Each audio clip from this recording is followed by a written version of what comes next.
மோதும் நிர்வாகிகள், தவிக்கும் தலைமை. கட்சி ஆரம்பிச்சு விசிலடிக்க தொடங்கின புது தலைவருக்கு இப்போ கட்சிக்குள்ளேயே கேட்கிற சத்தமே பெரிய தலைவலியா இருக்கான்.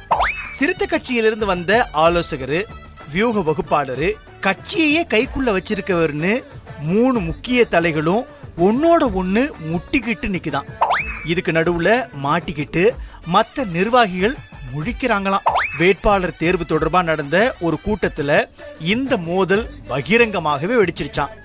தலைமையோட நிழலா செயல்படுற நிர்வாகி கொடுத்த பட்டியலை தூக்கி ஓரமா வச்சு வியூக நிர்வாகி சரியான நபர்களை வேற முறையில தான் தேர்ந்தெடுக்கணும்னு சொன்னாராம்.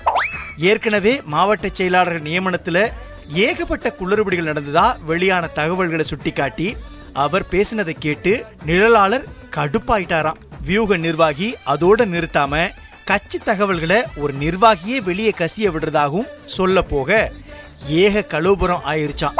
கட்சியில எல்லாமே நல்லா தான் போயிட்டு இருந்தது, ஆனா புதுசா வந்தவங்களால தான் பிரச்சனையே உருவாகுதுன்னு சொல்லிட்டு தலைமையோட நிழல் எழுந்து போயிருச்சான். ஏற்கனவே வியூகத்துக்கும் சிறுத்தைகள்ல இருந்து வந்த நிர்வாகிக்கும் இடையில முட்டல் மோதலாம். இப்போ இந்த பிரச்சனையும் சேர்ந்துகிட்டதால முக்கோண சண்டைய எப்படி தீக்கிறதுன்னு தெரியாம தவிக்குதான் விசில் தலைமை. குழந்தை கட்சி இன்னும் எழுந்து கூட நிக்கல, அதுக்குள்ள கோஷ்டி சண்டையா அப்படின்னு சிரிக்குதான் எதிர்தரப்பு.